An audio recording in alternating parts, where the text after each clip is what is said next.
Hi hello guys, ఈరోజైతే నేను ఒక యాప్ గురించి చెప్తున్నాను. మీరు ఎవరైనా కాల్ చేస్తే వాళ్ళ నెంబరు, వాళ్ళ డీటెయిల్స్ ఈజీగా తెలుసుకోవచ్చు. ఫస్ట్ అయితే మీరు వన్స్ ఈ యాప్ ఎలా డౌన్లోడ్ చేసుకోవాలి, ఎక్కడ దొరుకుతుంది అనేది నేనైతే ప్రతి ఒక్కటి చెప్తాను. ఫస్ట్ అయితే మన ఛానల్ని సబ్స్క్రైబ్ చేసుకోండి. ఫస్ట్ అయితే ఇక్కడ మన ప్లే స్టోర్లో అనేది దొరుకుతుంది కాల్ హిస్టరీ అనేది అయితే మీరు టైప్ చేయండి. టైప్ చేస్తే ఈ యాప్ అయితే ఇలా ఉంటుంది ఇంటర్ఫేస్.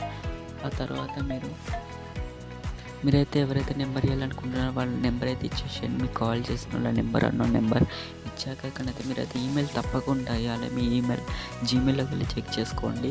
కానైతే నేను కన్ఫర్మ్ మీద సబ్మిట్ మీద క్లిక్ చేయగానే ఫోటో పడ్డది, నెంబర్ పడ్డది, ఇవన్నీ బ్రౌజ్ చేస్తాను. ఓకే, నెక్స్ట్ వస్తాగానే మీకైతే ఇలా పడుతుంది కాల్ హిస్టరీ అని. దాన్ని కూడా సెలెక్ట్ చేసి అన్నీ చేసేసేయండి. సేమ్ మ్యాచ్ టు ఇప్పట్లాగానే చేసినాకనే ఇక్కడైతే మీకు కనపడుతుంది ఎప్పటి హిస్టరీ కావాలని. 30 days హిస్టరీ, 40 అట్లా పడుతుంటుంది. నాకైతే ఇలా తెలుసు.